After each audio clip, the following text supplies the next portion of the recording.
Hey, what's up everyone? Tedrick85 here, and today I'm going to be talking about the U.S. men's national team draw against Panama in the 2015 Gold Cup competition. Now, you could say that this was a throwaway game because they already won top of Group A, but at the same time though, fans like myself kind of wanted to see them improve upon their prior two performances and put in a good run against Panama, but unfortunately, once again, we were treated to a rather less than stellar performance from the team in that, and they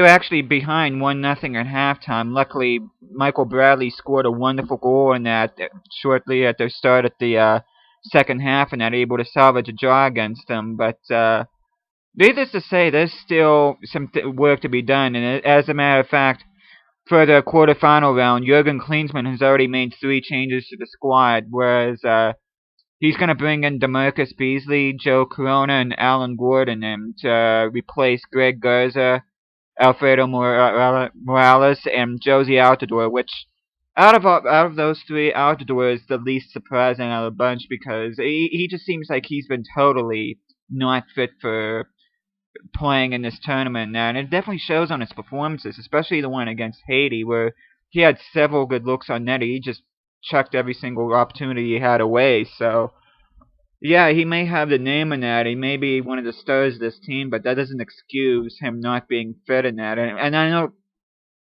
there was some speculation in that about his hamstring and that, but even Jurgen Klinsmann came out and said it was to him not being ready, not being match fit for this team and that. And there's definitely changes that had to have been made. Now, I have to be honest though. I think he could have gone away with getting rid of Timmy Chandler too, because he's made some definitely made some questionable decisions so far in this tournament. And I think he's definitely among one of the worst players on this team thus far in terms of performance and that. And then I'm kind of surprised that he's still on the team, but at the same time though, like him, there's still much room for improvement for this team from the quarterfinals on, and I still think that this team's the favorites to advance to the final and that, but they got work to do in order to win this thing. You still have teams like Mexico and Costa Rica going at it, so. But yeah, it's gonna be interesting to see what happens, and this quarterfinal tie is gonna be very fascinating considering the U.S. has to play Cuba, which going into the game they were being outscored. I believe it was 8-0.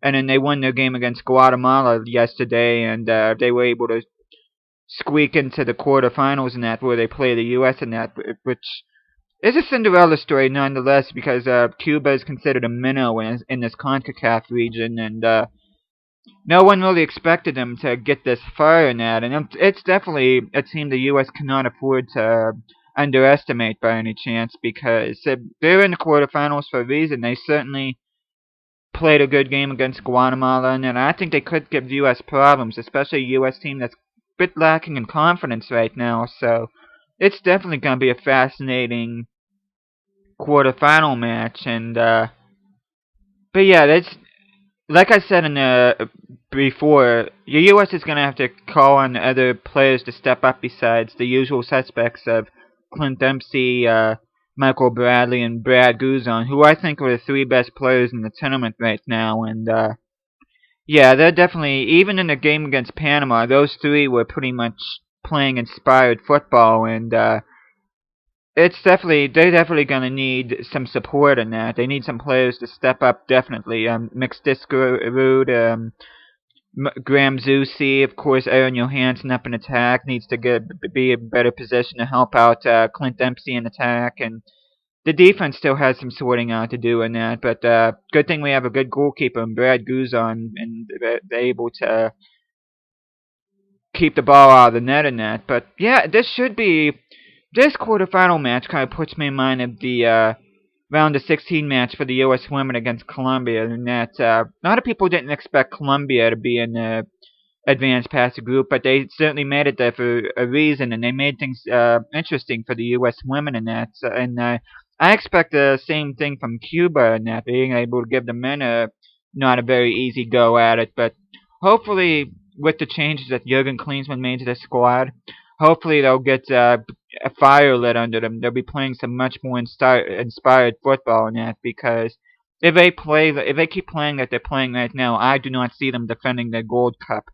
But then again, I believe in this team much like I believed in the women in that, so hopefully they'll be able to improve in that. But yeah, I know this video kind of me talk about more about the quarterfinals, but the one game against Panama. But what can you really say about the Panama game? You know, it just was very, very meh. You know, it definitely was not the World Cup qualifying match, the last hexagonal that they played for qualifying, where U.S. scored 2 late goals on them, preventing Panama from going to a playoff in order to clinch a World Cup berth. So, but yeah, for it being I can't call it a rivalry, but looking back at that World Cup qualifying game and that, and seeing this game, it was a little bit less than what I expected in that. But yeah, hopefully this team will rate the ship in that and be able to play some more inspired football against Cuba in that, because there's definitely room for improvement, and hopefully they'll get better by each game, and hopefully they'll be able to defend their Gold Cup title. So, but yeah, that's pretty much all I have to say. If you guys have something that you want to comment on, or whatever your thoughts are on this team, or the Gold Cup competition in general, what you're expecting from the quarterfinal match, please feel free to leave a comment or a video response to this. I'm looking forward to hearing what you guys have to say, and that's pretty much it. So thank you guys so much for listening to this, and I will see you guys again next time.